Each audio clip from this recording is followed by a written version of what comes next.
Hello and welcome to another special edition of Tuscaloosa's Talking with Philip Coleman. Special because once again I'm joined by my beautiful wife Michelle, and that means we're doing another movie review. This time we're talking about that film that uses the most advanced, ultra-modern, high-tech technology available in movie making today to tell one of the oldest, most ancient, legendary stories from antiquity. Of course, I'm talking about that recently released film, The Odyssey, directed by Christopher Nolan, featuring a star-studded cast. Michelle and I saw this film just the other night, and we're about to share our impressions of this highly anticipated, much promoted film with you right now, starting with Michelle's initial thoughts about this film.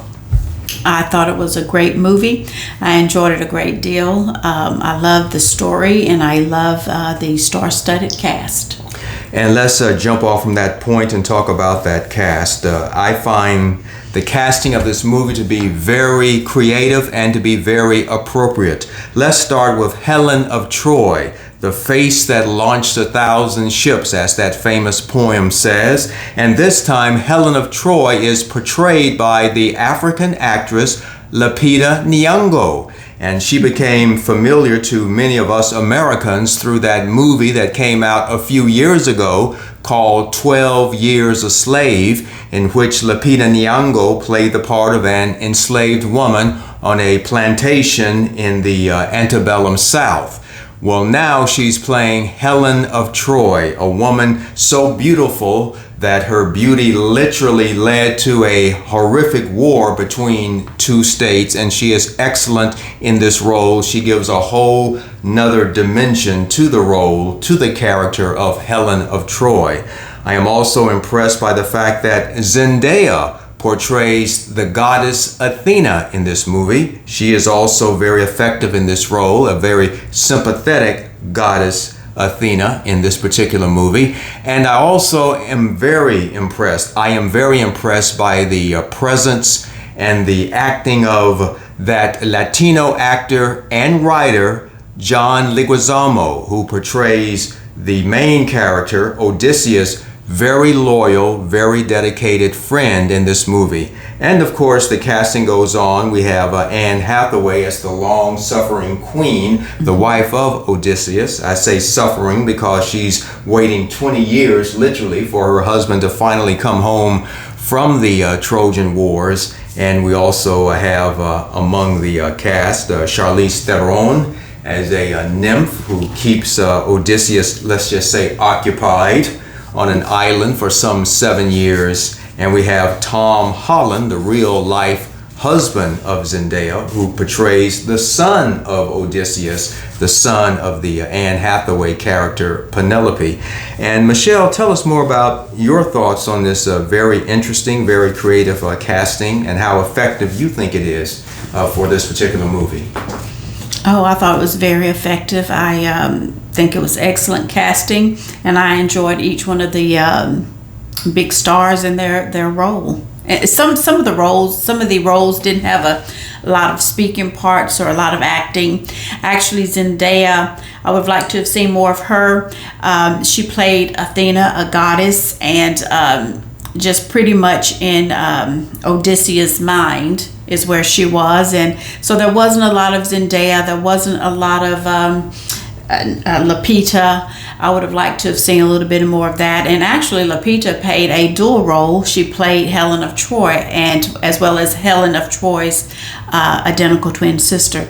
So she was there in a double role, but her role was very small. And I would have liked to have seen more of these two ladies, Zendaya and Lupita, but they did play excellent roles. Yes, and they did. But they didn't speak much. And also Anne Hathaway, I thought she was great in her role, and she had enough space and enough lines to display her acting chops, and she did a great job. And so Charlize Theron, did I say it right? Yes, absolutely. Charlize Theron.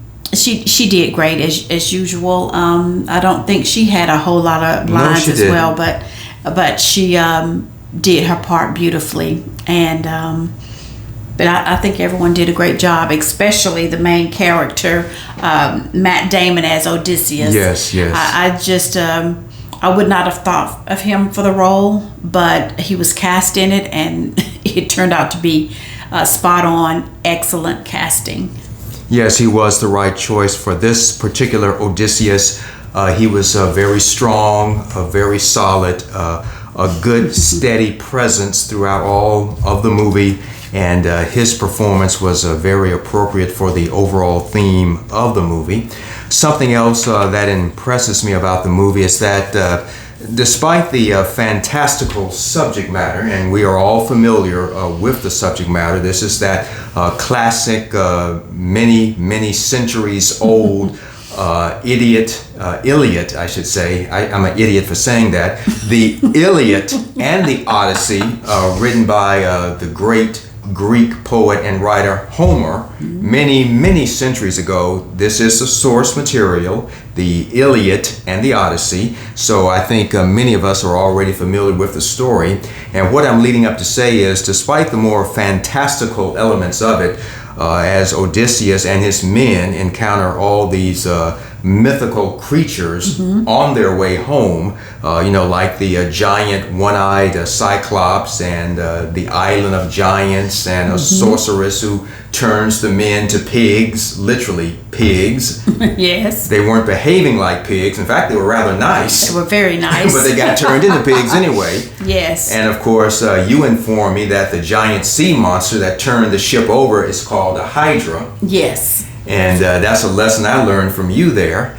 And despite all these fantastical, mythical creatures, the movie still has a very realistic tone to it, a very gritty tone. And I think that's a plus. I think that's something worth mentioning. I think that's a positive aspect of this movie, that despite all these really wild, bizarre characters and creatures that Odysseus and his men encounter along the way home, the movie still feels like this could have really happened, and it just has sort of a gritty, natural feel to it.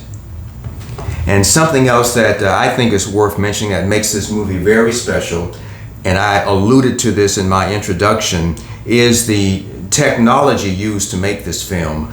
This is the very first time that a film has been made with cameras, especially for the IMAX format.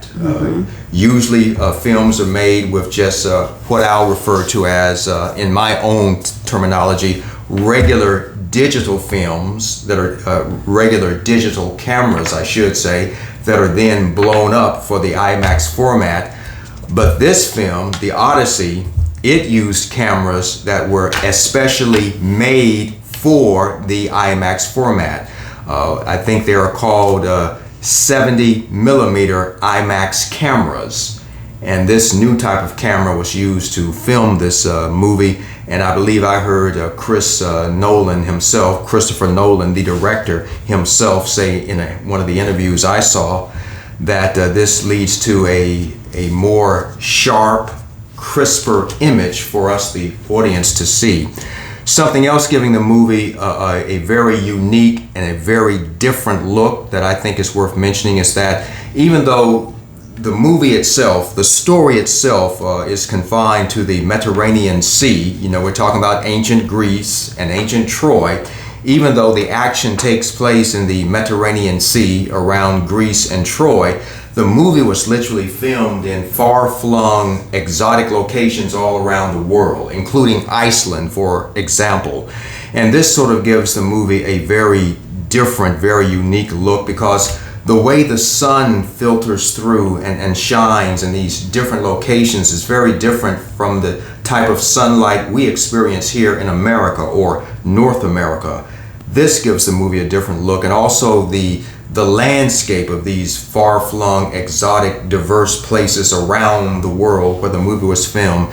The different landscapes present a very different look that the average moviegoer, and I include myself as being an average moviegoer, we might not be used to seeing. So it does have a very, very special look, and if you can see it on IMAX, by all means, do so.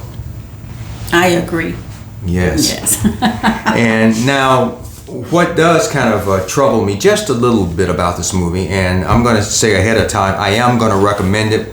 Michelle and I, we're going to save what I call our schoolhouse grades for the end of our review. But I will go ahead and say at this point, I am going to recommend this movie. But one of the things that I have, what I would call a slight issue with it, is that the beginning is a little bit slow. Yes, it was slow. I think the movie takes a little bit too long to really get cranked up and to really get going. And yes, I'm being realistic. I didn't expect the movie to start out with the monsters running amok and people chasing each other with swords. Time the credits stop rolling. I know any movie needs time to have a build-up as to what's going on, but I think the beginning of this movie was just a little slow before the action really kicked in. I think the slowness of the beginning was the beginning of the movie was basically to show how the friendship of a particular character played by John Leguizamo, Eumakis. His name was Eumakis. Okay. Is that Eumakis? Yes, you're correct. So you're correct. Eumakis was a son of a king himself who was in childhood abducted and enslaved and sold into slavery and ended up with Odysseus. And so he ended up being a servant and a very dear friend of Odysseus. Yes. And in fact referred to Odysseus as being like a son to him. Yes. So they were more than just servant and master or friends. It was like it had become like father son to a certain point.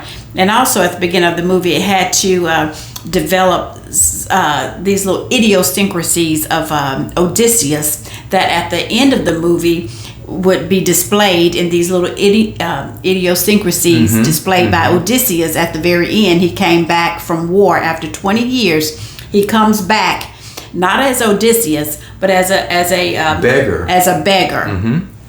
And so his family didn't even identify him. So Right. the only person who really caught on kind of quickly that it was him was his good friend Eumakis, played by John Leguizamo. But there was some little idiosyncrasies that I won't give away, that he returned as a beggar. And these are things that only Odysseus could do, or only things he would do, and he would do these little signs and signals as this beggar, and it would alert those who knew him well, his wife, his son, his best friend, father figure. I think he was called a swineherd. He was the man in charge of the pigs. Yeah. John Leguizamo. Yeah, what a job! Yeah, what a job. So only they could identify these little idiosyncrasies to know that it was Odysseus. So in the beginning, it was slow, but you had to have that to develop, to get the audience to say, okay, when the end comes, the audience too would be able to recognize these idiosyncrasies, to know this beggar is really Odysseus in disguise coming back to reclaim the throne. That's a very good point. But also in the beginning, he got hurt, and his wound in the beginning of the movie, and you don't know why they're letting him get hurt, and why the handmaid servant is the wife is standing over the handmaid servant saying, sew his wound back in such a way. Well, at the end of the movie, he comes back, and the way the wound was sewn, and the reason that at the beginning of the movie they spent so much time on that, and it seemed to move very slow, and it did. But at the end of the movie, it all comes back full circle, and the audience can recognize things about Odysseus that only his closest inner circle would know. And it was his wife, father figure, son, and this very loyal handmaid who in fact sewed up his wound. So in the beginning, you'll see that move slow, and in the end it makes full circle, and the audience, you as the audience, will be able to identify Odysseus in disguise. That's a very good point. Even though these details may seem monotonous and trivial, as the movie slowly cranks up, you make a very good point that in the end of the movie, when Odysseus, and we're not giving anything away. No, we don't want to give it away. But when Odysseus does finally, after 20 years, talk about running late, finally returns home and comes home, as my wife correctly says, comes home as a beggar in disguise, so well disguised that even his wife doesn't recognize him. He and his wife do have a conversation while he's still disguised as a beggar, and she still doesn't catch on that it's him. And there's a very tender scene between him and his adult son, and his now 20-something-year-old son, as I said earlier, that's never met the father because the father went off to fight the Trojan Wars while the son was literally still an infant. There's a very emotional scene where the two men are talking to each other, and the son doesn't know he's actually speaking with his father, but of course the father knows that this is his son, now a young man in his early 20s. A very, very touching scene and well worth waiting for, and very well acted on the part of everyone. But the movie does have a very good payoff at the end. As those of you familiar with the story, Odysseus does come back, and to use a slang term, he does clean house. Yes. There's this group of men called the suitors. Yes. That have sort of just made themselves at home in the palace, assuming that Odysseus, the king, since he's been away for 20 years, they assume he's been dead. They've just made themselves at home in the palace. They've been sniffing around his wife, the queen, hoping that she'll finally, in their minds, come to her senses, admit that he's probably dead, and choose one of them to be her new husband. So they're just hanging out there, being not as respectful, I'll put it that way, as they should be to either the queen or to her now grown son. But when Odysseus comes back as that beggar, literally asking to be given just a bowl of food, just give me a bowl of food, and they think he's just this humble beggar, literally in rags. And then at the very last minute, he reveals who he is in a very, let's just say, dynamic way. Yes. And I'll say it again, he cleans house. He cleaned house. Yes, he does. Well, it's time for us to go ahead and get ready to close the door to our house and give our grades. I do highly recommend the Odyssey. I do highly recommend it. Like I said, I had a little trouble with that very slow wind up, that very slow beginning. But my wife makes a good point that it all makes sense in the end. We, the audience, in that slow build up, that slow beginning, we are given some very important clues to what's going to happen at the very end when Odysseus finally comes home after 20 years and reveals himself finally and reclaims his throne in a, let's just say, a very bold way. So the beginning does make sense, but I found it just a little bit slow, and because of that, and because I would have liked to have seen the entire movie just to have a bit more of a fast pace to it, I'm going to give it a B+. I stress again, I highly recommend it. You will enjoy it, but I will give the Odyssey a very strong B+. Well, I would give it a B+ as well. It was a very good movie. I enjoyed it a great deal. I love the on Odysseus' pilgrimage. He went off to war. The war lasted 10 years. After the war, he was traveling back home. That travel back home also took about 10 years. So he was gone a total of 20 years. So after the war, on the way back home, he went through so many mythical type things. The ship went by the island of sirens, and he had to keep his crew from jumping overboard, which is they're known when a siren sings, they jump overboard and try to swim to the siren and possibly drown or die. And so he had all of his crewmen to plug their ears with wax to Yes. avoid the song of the sirens. So they made it past the Siren Island. And there's one, he listened to the sirens, but to prevent himself from jumping overboard, trying to swim to them, he did have his men to fasten him to the mast of the ship. Yes, so he was fastened so he couldn't jump. But he heard the song, and later on someone asked him, "What did you hear?" Because he was crying and he was trying to break free to jump overboard. They said, "Well, what made you cry? What did they say? What did the song say?" And so he did tell a crewman what the song said, which I don't want to spoil it for you, but I did like the fact that he was the only one that didn't have wax in his ears, didn't place wax in his ears so that he could hear the song. See, he really was intrigued. What would make crewmen, every time a crew would go by, what would make all these men just jump overboard? But that's explained in the Odyssey. Also, he went to an island where there was one huge cyclops. I don't know if there were others, but in the movie it depicted one who was a sheep herder and lived in a very large cage. And turns out this cyclops was the son of Poseidon, the god of the sea.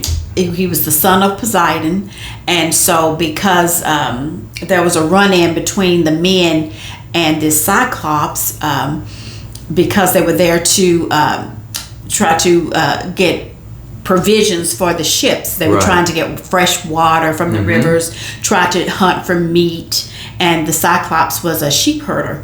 And so he had all these sheep, and in his cave he made these were cheeses, right? Oh yeah, that's had all this wonderful cheese, and they were in there trying to steal some of his cheese and steal some of the sheep and get fresh water. Well, anyway, they ran upon the cyclops. They got caught by the cyclops, and of course he killed some men, ate some men. Yes. And there was some things that went on between the crew and the cyclops, and I don't want to give it away, but because he was the son of Poseidon, when they got back on the ship, well, Poseidon is the god of the sea, and he wasn't very happy with him. So because of what they did to his son, he disrupted their ship, because he was the god of the air, of the wind, and the sea, which instead of them just sailing on home, which may have taken, I don't know, a year or two. Right. Poseidon disrupted their trip, and that's why it took an additional 10 years after the war. It took an additional 10 years to get back home. But they encountered an island with the Cyclops, and they battled him. They went by the island of the Sirens. Yes. They went to an island of I think Circe, a witch, who she was a very strong witch. Very much so. Yes, she could turn men into any animal she wanted. And when Odysseus' crew showed up, they just said, "Ma'am, we've been out to sea. We've run out of provisions. We're hungry." And so she said, "Well, let me feed you. Sit down." They were quite lovely men, and they said, "Ma'am, we'll serve ourselves." And she said, "No, you have a seat. Let me serve you." So they were polite, and yes, they were surprisingly polite. Yes, they were very polite, and she, I guess it was based on past experiences with other sailors. They had come and taken advantage of her, and the land, taking her food and her drink and whatever without asking. So she just thought they were the same, but they weren't. They were lovely. And so when they started eating the food, they were enjoying themselves, and they were just eating it. And she said, "Oh, you're eating it like you're a pig." So she turned them all, the entire crew, into pigs. Everyone was a pig except for Odysseus, because as soon as he got to land, rather than go eat, he went hunting to get provisions for the ship. So when he came back and he saw all the pigs just went wow. When they saw him, they were trying to warn him of this woman, but he talked to her and realized that, oh, every animal I saw, he saw a lion, tiger, all these exotic island animals where they should not have been. Right. And he just wondered, well, why is a lion here? Why is a tiger here? A panther. Yeah, a panther. All these different exotic animals. But when he went out hunting, he saw a deer, or what he thought was a deer, and he shot it. And when he went to the deer, there was a deceased man on the ground with an arrow in his back. So he realized, oh, all the animals here are not really animals. These are humans turned into animals. And so he went back and he understood that the pigs was his crew. And she gave him the accents. Well, I don't want to give it away, but anyway, he talked to her and said, "Were they really being rude?" Because he said, "I don't think that's my crew." But after talking to her, she did turn his crew back into men and let them go. So, but it was very eventful to see that witch do all of her sorcery. And then after they escaped this witch, they went to another island to get provisions because all of her animals and things were like mainly human, so they didn't trust her animals. So they went to another island and got off, and they said, "Well, we'll just go here to get some cattle because this island is known to have cattle." And then someone said, "Well, you can hunt here, but you can't have the cattle or the cows because this island is known for." Somebody owns all the cattle here. You just can't have them. You have to hunt the other animals. Right. So when they went out to hunt the other animals, while Odysseus was away hunting, they were so hungry. The men were so hungry they decided to go ahead and kill a cow. And so when they disrupted the laws of that island, they I think was that the one where they summoned up the giants? Yes, that was the one in which they met. They thought they had just met a child, and they they spoke very nice to the child in a way not to frighten. They were being once again like they were on the island with a sorceress. They were very nice to this child to make sure they didn't unintentionally frighten the child. And the child, as you can recall, let out this, for no reason at all, the child lets out this blood-curdling scream, and then here come the giants. Yeah. About 12, 15, maybe 20 giants. The slew of giants came out and just annihilated a lot of Odysseus's crew. And they run for it. Yes. And then they went on, and then they came across, they had a choice of a whirlpool and a hydra. And they chose the hydra because the whirlpool would kill them all. The hydra could kill some, and the hydra killed 6 of them. I think the hydra had 6 heads, so each head ate a man. And then they sailed on past the hydra. And Poseidon's, well, I don't want to give it away, so I'll stop talking about that. But it took an additional 10 years, but I was just saying they were going from island to island, and each island had some kind of myth on it. And was destroyed every time they landed. That men were being destroyed, and so Odysseus ended up on the island of Calypso, and he was with her for 7 whole years. Right. So he did survive, and he was able to make it back home. I would love to go in more detail, but I just don't want to run the risk of giving spoilers. But I give it a strong B. It's a great movie, and you'll love all of if you like Greek mythology and all these mythical creatures, you'll enjoy seeing all that worked into the movie. Yes, but I would have liked to have seen more of Zendaya, more of Lupita, more lines for them. And just a quick mention, there was Elliot Page in it, who played a great Greek warrior who was, I guess, martyred in such a way. He was murdered. And Elliot Page did a great job as a Greek soldier. And also there was a little spot for Travis Scott. He played a Greek bard, which is a Greek poet. And so he was a Greek bard in the show, and I thought that was worth mentioning that he was in it as well. And for those of you that are fans of the Twilight movies, the teenage vampires, Robert Pattinson is in this movie, also the Odyssey, who played the main vampire in the Twilight movies. Robert Pattinson is one of the main suitors that sort of camps out and makes himself a little too at home in Odysseus' palace while Odysseus is away. So Robert Pattinson, who I think came to everyone's attention as the teenage vampire in the Twilight movies a few years ago, he's also in this movie too. Of course, not a vampire. That's not one of the mythical creatures in this movie, no vampires.